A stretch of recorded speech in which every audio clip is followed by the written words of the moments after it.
सोचो एक पल के लिए, तुम्हारी जगह पर कोई और शादी कर ले और वो इंसान तुम्हें जानता भी ना हो। ये सिर्फ एक स्टोरी नहीं है यार, ये एक ऐसी सिचुएशन है जो अगर सच में हो जाए तो इंसान टूट जाता है। पर क्या होगा अगर यही टूटना तुम्हारी जिंदगी की सबसे बड़ी ताकत बन जाए? आज हम बात करने वाले हैं एक ऐसी बुक की जो वॉटपैड पर लाखों लोगों ने पढ़ के रात भर जागते हुए फिनिश की है। हिज रिप्लेस्ड ब्राइड बाय अक्षता जे। ये उनकी super hit series his royal bride series की पहली बुक है और बिलीव मी, एक बार शुरू करो रुक नहीं पाओगे। इस वीडियो में तुम्हें मिलेगा पूरी स्टोरी का एक एक इम्पोर्टेंट मोमेंट सिंपल हिंदी में। Pack 1, The Unexpected Bride। Story का पहला चैप्टर पढ़ते ही एक चीज समझ आती है, ये सिर्फ एक रोमांस नहीं, ये एक इंसान की सर्वाइवल स्टोरी भी है। मिलते हैं आर्या जेनिंग्स से, एक सिंपल सीधी सादी लड़की, ना ज्यादा एम्बिशियस ना ज्यादा डिमांडिंग। वो अपनी जिंदगी में खुश थी, या शायद यही सोच रही थी। उसकी एक बहन है एलेना, जो फैमिली की फेवरेट है, सुंदर, कॉन्फिडेंट और हमेशा स्पॉटलाइट में। अब आता है ट्विस्ट। प्रिंस ईथन रॉयल, एक पावरफुल रॉयल फैमिली का हेयर, एरोगेंट, कोल्ड और एक ऐसा इंसान जो सिर्फ अपने रूल्स पर चलाता है। उसकी अरेंज्ड मैरिज एलेना से फिक्स थी। दोनों फैमिलीज ने सब कुछ डिसाइड कर लिया था, डेट, फंक्शन, फ्यूचर। पर शादी की रात से पहले एलेना भाग जाती है। वो नहीं चाहती ये शादी, उसने किसी और से प्यार कर लिया। और अब फैमिली के सामने एक बड़ा क्राइसिस था। रॉयल फैमिली का ह्यूमिलिएशन तो होगा, पर उससे भी बड़ा डर था ईथन का गुस्सा। क्या करता है आर्या का बाप? वो आर्या को भेज देता है एलेना की जगह, बिना पूछे, बिना परमिशन के। बस एक डिसीजन, तू चली जा। आर्या शॉक्ड है, कंफ्यूज्ड है, डरी हुई है, पर वो ना नहीं बोल पाती। और यहाँ से शुरू होती है वो जिंदगी जो उसने कभी सोची नहीं थी। पहला चैप्टर हमें ये बता देता है, कभी कभी जिंदगी की सबसे बड़ी प्रॉब्लम्स हमने चुनी नहीं होती, वो हम पर थोपी जाती हैं। पर उसे हैंडल करना वो हमारा चॉइस होता है। टेक अवे, जब हालात हमारे हाथ में ना हो तब भी रिएक्शन हमारे हाथ में होता है। Part 2, the cold welcome. सोचो, तुम एक ऐसी जगह पहुंच गए जहां कोई तुम्हारा वेट नहीं कर रहा, जहां लोग तुम्हारा नाम भी नहीं जानते, और जहां एक आदमी है जो तुमसे पहली नजर में ही नफरत करता है, सिर्फ इसलिए क्योंकि तुम वो नहीं हो जो वो चाहता था। यही होता है आर्या के साथ जब वो रॉयल पैलेस में कदम रखती है। ईथन का रिएक्शन आइस कोल्ड। वो एक वर्ड नहीं बोलता, वो आर्या की तरफ देखता नहीं। उसके लिए ये सब एक इंसल्ट है।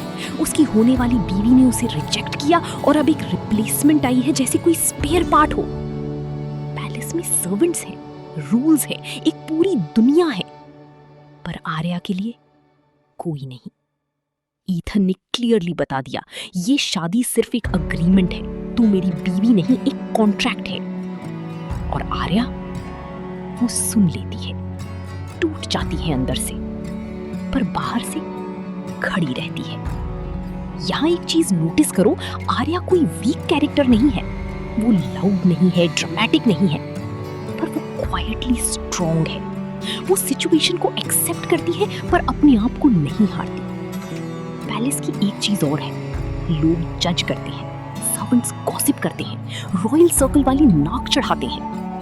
सब जानते हैं कि आर्या रिप्लेसमेंट है, पर आर्या एक काम करती है जो बहुत जरूरी होगा आगे। वो ऑब्जर्व करती रहती है ईथन को, पैलेस को, रूल्स को। टेक अवे, नई और मुश्किल एनवायरनमेंट में सबसे पहला काम ऑब्जर्व करो, रिएक्ट मत करो। समझो पहले, बोलो बाद में। Part 3, living under the same roof. दोनों के बीच सिर्फ साइलेंस हो। ईथन और आर्या अब ऑफिशियली हस्बैंड वाइफ हैं, साथ रहते हैं, साथ खाना भी खाते हैं कभी कभी, पर बीच में एक डिवाइडिंग वॉल है, इनविजिबल पर बहुत सॉलिड। ईथन अपनी लाइफ में बिजी रहता है, बिजनेस मीटिंग्स, रॉयल ड्यूटीज, बाहर की दुनिया। आर्या वो पैलेस में अकेली है, कोई दोस्त नहीं, कोई अपना नहीं। पर इस चैप्टर में कुछ इंटरेस्टिंग होता है। आर्या को पैलेस की एक नई साइड दिखती है। ईथन की दादी ग्रैंड डचेस वो सरप्राइजिंगली मॉम है। वो आर्या को एक बार प्रॉपरली देखती हैं और इन्हें कुछ अलग लगता है इस लड़की में। दादी आर्या से बात करती हैं, पूछती हैं उसके बारे में और पहली बार पैलेस में आर्या को कोई अपना लगता है। दूसरी तरफ ईथन की लाइफ में एक और कैरेक्टर एंटर करता है, सोफिया, ईथन की एक्स या क्लोज फीमेल फ्रेंड जो क्लियरली चाहती है कि आर्या यहाँ से चली जाए। वो आर्या को टॉन्ट करती है, इग्नोर करती है और ईथन के सामने आर्या को छोटा फील कराने की कोशिश करती है। पर ईथन वो कुछ नहीं बोलता, ना सोफिया के लिए ना आर्या के लिए। और यही साइलेंस आर्या को सबसे ज्यादा हर्ट करता है। टेक अवे, लोनलीनेस सिर्फ तब नहीं होती जब कोई नहीं होता, बल्कि तब भी होती है जब लोग होते हैं पर कोई तुम्हें रियली नहीं देख रहा होता।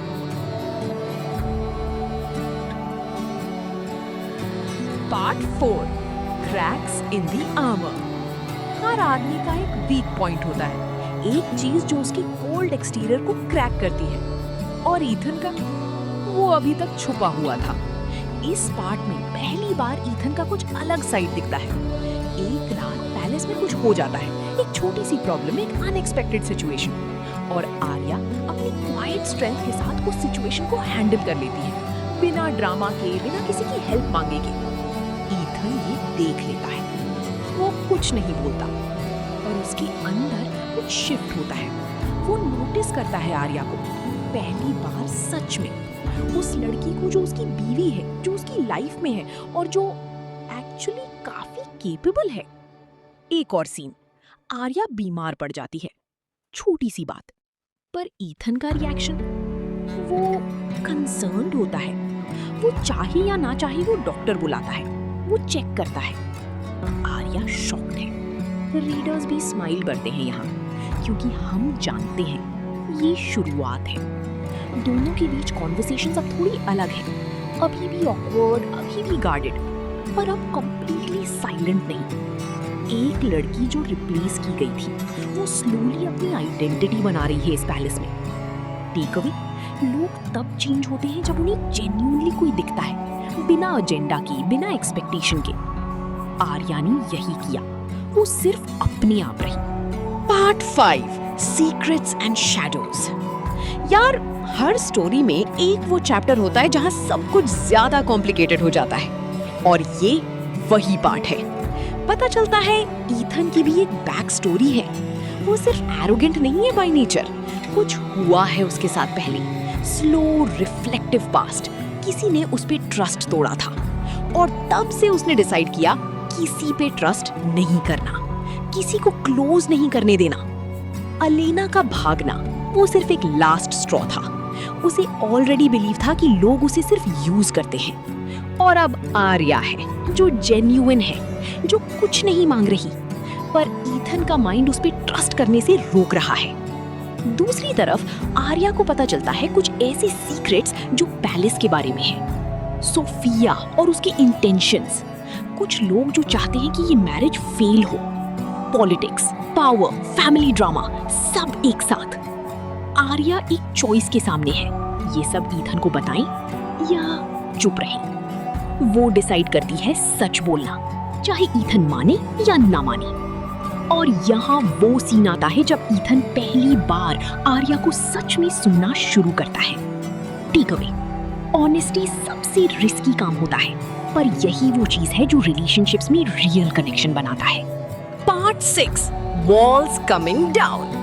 अब स्टोरी का वो फेज आता है जिसे कहते हैं स्लो बर्न का पीक। ईथन और आर्या के बीच अब एक डिफरेंट एनर्जी है। वो आर्ग्यू करते हैं, पर अब आर्ग्यूमेंट्स में कुछ होता है, सिर्फ साइलेंस नहीं। वो बात करते हैं और ईथन सुनने लगता है। एक इवनिंग दोनों एक फंक्शन में साथ जाते हैं, रॉयल इवेंट। सब लोग हैं, सोफिया भी है, और पहली बार ईथन आर्या की साइड लेता है, पब्लिक में, सबके सामने। आर्या का रिएक्शन, वो कंफ्यूज हो जाती है, क्यों, क्या बदल गया। दोनों के बीच एक कॉन्वर्सेशन होती है वापस आके, और वो कॉन्वर्सेशन रॉ है, रियल है। दोनों अपनी अपनी पेन शेयर करते हैं। ईथन उसकी बैक स्टोरी बताता है, आर्या अपनी लोनली चाइल्डहुड की बात करती है। पहली बार दोनों एक दूसरे को सिर्फ रोल्स में नहीं, इंसान की तरह देखते हैं। रीडर्स यहाँ जेन्युइनली फील करते हैं, क्योंकि ये वो मोमेंट है जो सब चाहते हैं, जब कोई फाइनली तुम्हारा दर्द समझे। ईथन के वॉल्स टूट रहे हैं, स्लोली पर टूट रहे हैं। टेक अवे, वल्नरेबिलिटी वीकनेस नहीं होती। जब हम अपना सच्चा आप किसी के सामने रखते हैं, तभी रियल कनेक्शन होती है। Part 7, feelings denied. अब वो चैप्टर जहां दिल मान रहा होता है पर दिमाग रोक रहा होता है। ईथन अब क्लियरली आर्या की परवाह करता है, पर वो इसका एक्सेप्ट नहीं करना चाहता, क्योंकि अगर उसने माना कि वो केयर करता है तो वो फिर से वल्नरेबल हो जाएगा, फिर से हॉट हो सकता है। तो वो क्या करता है? वो डिस्टेंस बनाता है, फिर से कोल्ड हो जाता है, फिर से बिजी रहने लगता है। आर्या कंफ्यूज्ड है, हॉट है। वो सोच रही है मैंने क्या किया गलत, पर एक्चुअली ये ईथन का फियर है, आर्या की गलती नहीं। और आर्या वो भी अपनी फीलिंग से लड़ रही है। वो ये एडमिट नहीं करना चाहती कि वो ईथन की परवाह करने लगी है, क्योंकि वो जानती है ये रिश्ता कॉन्ट्रैक्ट था, ये परमानेंट नहीं। दोनों एक ही घर में हैं, पर दोनों अकेले हैं। सोफिया फिर वापस आती है इस चैप्टर में, और इस बार वो ईथन के दिमाग में कुछ भरता है आर्या के बारे में। एक झूठ, एक मिसअंडरस्टैंडिंग, और ईथन जो ऑलरेडी गार्ड पे था बिलीव कर लेता है। टेक अवे, जब हम अपने फियर से डरती हैं तो हम वही गलतियां करते हैं जो हमें डर देती हैं। फियर ऑफ हर्ट ही हर्ट का सबसे बड़ा रीजन बन जाता है। Part 8, the breaking point. ये चैप्टर यार, ये पढ़ के दिल कुछ टूट जाता है। वो मिसअंडरस्टैंडिंग जो सोफिया ने क्रिएट की थी, वो अब फुल एक्सप्लोजन तक पहुंच गई है। ईथन कन्फ्रंट्स आर्या गुस्से में, कोल्ड एंगर में, जो कि हॉट एंगर से ज्यादा डेंजरस होता है। वो ऐसी बातें बोलता है जो सुनी नहीं जाती। वो आर्या को वही चीज बोलता है जो उसे नहीं बोलना चाहिए था, कि तुम सिर्फ एक रिप्लेसमेंट थी, कि तुम्हारा यहाँ कोई काम नहीं। आर्या के लिए ये लास्ट स्ट्रॉ है। वो फाइनली रिएक्ट करती है। पहली बार वो चुप नहीं रहती, वो रोती नहीं, वो फाइट करती है। वो बोलता है अपनी साइड क्लियरली, बोल्डली। और ईथन उस मोमेंट में शॉक में है, क्योंकि ये आर्या नहीं थी जो वो जानता था। ये वो लड़की है जो फाइनली अपनी आवाज उठा रही है, पर हर्ट तो हो गया। आर्या रात को पैलेस छोड़ के जाने का सोचती है। वो पैक करने लगती है, और तब दादी आती हैं। वो आर्या को रोकती हैं। वो बताती हैं कुछ ऐसे जो आर्या नहीं जानती थी, ईथन के बारे में, उसकी लाइफ के बारे में। और आर्या रुक जाती है। कभी कभी रिश्ते में सबसे इंपॉर्टेंट मोमेंट वो होता है जब तुम जाना चाहते हो, और फिर भी रुकने का रीजन ढूंढते हो। अब सच का वक्त आ गया। सोफिया का झूठ एक्सपोज हो जाता है। कैसे? एक अनएक्सपेक्टेड विटनेस, एक ऐसी सिचुएशन जो प्लान नहीं की गई थी। और ईथन जो सोचता था वो सब जानता है, रियलाइज करता है कि वो सब गलत था। वो मोमेंट, ईथन का गिल्ट, ये एक one of the most powerful moments है इस बुक का। ये वो इंसान है जो सोचता था फीलिंग्स वीकनेस है, जो सोचता था कंट्रोल रखना स्ट्रेंथ है, और अब वो खुद के सामने खड़ा है और देख रहा है कि उसने क्या किया। वो आर्या के पास जाता है, सॉफ्ट इमोशनल टोन के साथ, वो अपॉलॉजी के साथ, पर आर्या इजीली माफ नहीं करती, क्योंकि व्हाई शुड शी? उनके बीच एक ऑनेस्ट रॉ कॉन्वर्सेशन होती है। सब बातें जो दोनों ने कभी नहीं कही वो निकल आती हैं।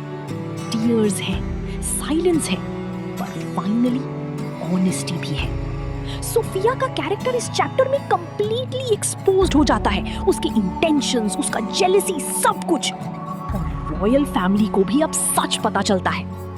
टेक अवे, सच छुपाया जा सकता है, पर हमेशा के लिए नहीं। और जब वो बाहर आता है तो सब कुछ बदल देता है। Part 10, healing and acceptance. यार ये चैप्टर, ये वो सांस है जो तुम्हारा रोके हुए थे। सब कुछ आउट में आ गया है। सोफिया गॉन, मिसअंडरस्टैंडिंग्स क्लियर, और अब दोनों के सामने एक सवाल है, अब क्या? ईथन अपने आप पर काम करता है। वो आर्या के पास आता है not with grand gestures, not with big promises, बल्कि छोटी छोटी चीजों के साथ। वो नोटिस करता है, वो याद रखता है, वो प्रेजेंट रहता है। आर्या भी हील कर रही है, अपने बाप की डिसीजन का दर्द, रिप्लेसमेंट फील करने का दर्द, अकेले रहने का दर्द, दोनों मिलके हीलिंग कर रहे हैं एक दूसरे के साथ। कॉन्वर्सेशंस हैं, स्माइल्स हैं, और फिर फाइनली वो मोमेंट जब ईथन पहली बार क्लियरली कह देता है, तुम मेरे लिए मैटर करती हो। सिंपल लाइन, पर इस स्टोरी में ये सब कुछ है। दादी खुश है, पैलेस का एटमॉस्फेयर बदला हुआ है। आर्या जो रिप्लेसमेंट थी वो अब इस जगह की ओरिजिनल फील करती है, अपनी जगह, अपनी आइडेंटिटी के साथ। हीलिंग एक जर्नी है, नॉट अ डेस्टिनेशन। और जब दो लोग मिलके हील करते हैं तब जो बॉन्ड बनता है वो अनब्रेकेबल होता है। Part 11, a new beginning, final chapter. और ये एग्जैक्टली वो फील देता है जो एक परफेक्ट एंडिंग को देनी चाहिए, सैटिस्फाइंग, वार्म और थोड़ा बिटर स्वीट भी। ईथन और आर्या अब एक डिफरेंट जगह पर हैं। कॉन्ट्रैक्ट वाली मैरिज अब एक रियल मैरिज बन गई है। Not perfect, not without struggles, पर रियल। ईथन ने अपने पास्ट को एक्सेप्ट कर लिया। उसकी वॉल्स कंप्लीटली नहीं पर काफी हद तक गिर गई हैं। वो अब एक ऐसा आदमी है जो लव को वीकनेस नहीं, स्ट्रेंथ मानता है। आर्या, वो लड़की जो सिर्फ रिप्लेसमेंट थी, अब इस कहानी की हीरो है। उसने खुद को प्रूव नहीं किया किसी के लिए, वो बस अपने आप रही, और वो काफी था। एक आखिरी सीन है जब दोनों एक साथ बैठे हैं पैलेस की बैल्कनी पर, चांदनी रात, और पहली बार दोनों जेन्युइनली खुश हैं साथ में। और सीरीज का सेटअप भी होता है आगे के लिए, क्योंकि ये तो सिर्फ बुक 1 है। आगे और कैरेक्टर्स और स्टोरीज और ट्विस्ट्स हैं। कोई भी स्टोरी रिप्लेसमेंट से शुरू हो सकती है, पर वो आप पर है कि आप उसे अपनी ओरिजिनल स्टोरी कैसे बनाते हो। तो यार, ये थी हिज रिप्लेस्ड ब्राइड, अक्षता जे की एक ऐसी स्टोरी जो सिर्फ रोमांस नहीं, सेल्फ वर्थ, हीलिंग और रियल लव की बात करती है। इस बुक ने हमें ये सिखाया, हालात हमारे हाथ में ना हो, पर रिएक्शन हमारा चॉइस है। सिर्फ अपने आप रहना सबसे पावरफुल चीज है। रियल लव वो होता है जो टूटने के बाद भी चूज करता है। रिप्लेसमेंट सिर्फ एक स्टार्टिंग पॉइंट है, डेस्टिनी नहीं। अगर आपको ये समरी पसंद आई तो लाइक करो, सब्सक्राइब करो और कमेंट में बताओ ईथन और आर्या की स्टोरी में तुम्हारा फेवरेट मोमेंट कौन सा था। और अगर आप इस सीरीज की बुक 2 का समरी भी चाहते हो तो जरूर बताओ नीचे कमेंट में। तब तक पढ़ते रहना, सीखते रहना। मिलते हैं अगली वीडियो में।